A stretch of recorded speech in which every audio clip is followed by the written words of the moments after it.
The features, which are parts of the human female reproductive system, did not first appear in humans, but rather evolved over a series of steps.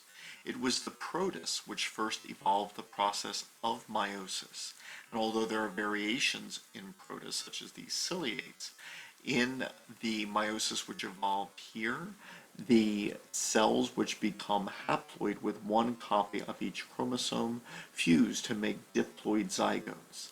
The ova are larger than sperm, and the ova are non-motile.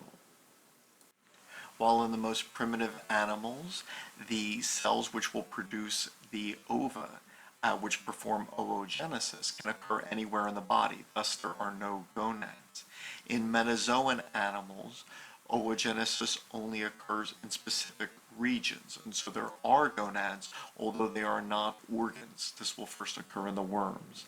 And like higher animals, the sex cell precursors must migrate to the gonads. They are not formed there.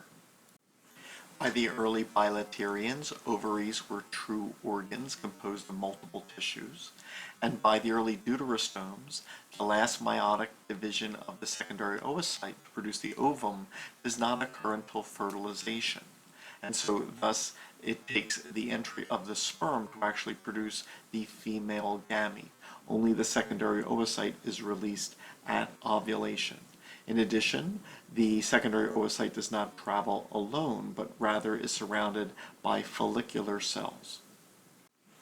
The chordate ancestors of vertebrates were still primitive in that they had segmented gonads, they were typically hermaphroditic, and that the ova were released into the coelom without reproductive ducts.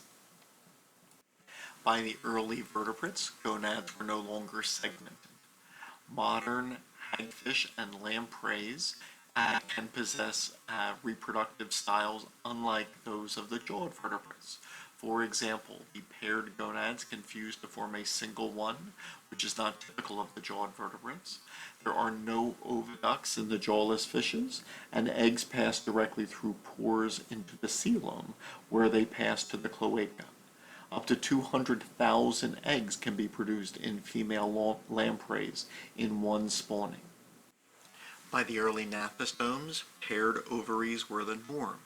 The ciliated oviduct takes up oocytes from the coelom after ovulation, and the oviduct can be divided into regions, including the opening or ostium, where the eggs are taken up, the shell gland, the isthmus, and the uterus.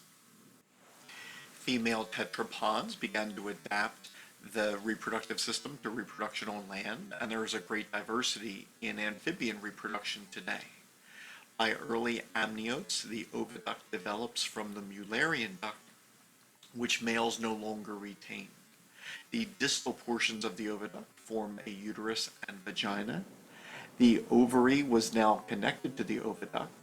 The oviduct moved the egg by ciliary action and muscular contraction, and the clitoris had evolved.